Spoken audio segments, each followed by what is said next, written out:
Well, when you go back into the, Alexis's history and the people that he played with and worked with, the Chris Barbers, Ken Colliers of this world, he predated rock and roll and skiffle and all of that, and yet was, so completely aware of all of those styles of music and incorporating them into what he did. In fact, blues incorporated is the expression really of all those threads coming together under the umbrella of one very important group.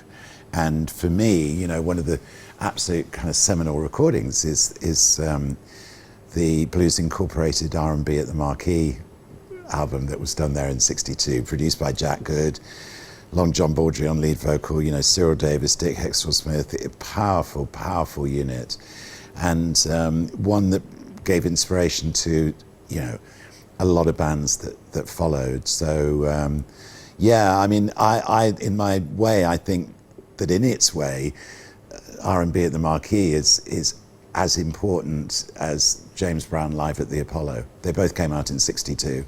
They both have this unbelievable power. I think that's a very, very important recording. The kind of arrival of blues and R&B music in this country as a irresistible force. He was behind the knitting together of the Rolling Stones. He was the catalyst that created the band Free.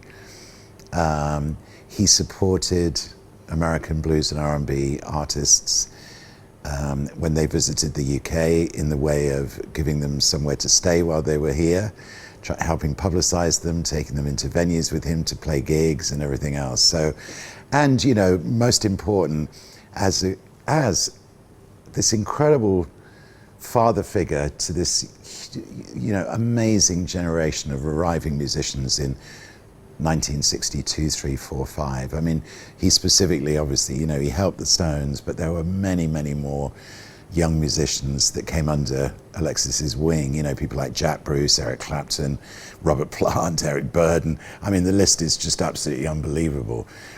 John Mayall, crucially as well, because John then formed the Blues Breakers. The Blues Breakers were a sort of teeth-cutting band through which flowed the Eric Claptons and Peter Greens of this world.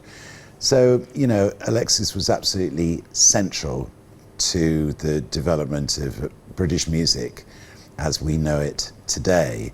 And for me personally, I try as often as I possibly can to talk about Alexis, to mention him on air. I talk about him on my programs because the name Alexis Korner is an extremely important name to keep alive.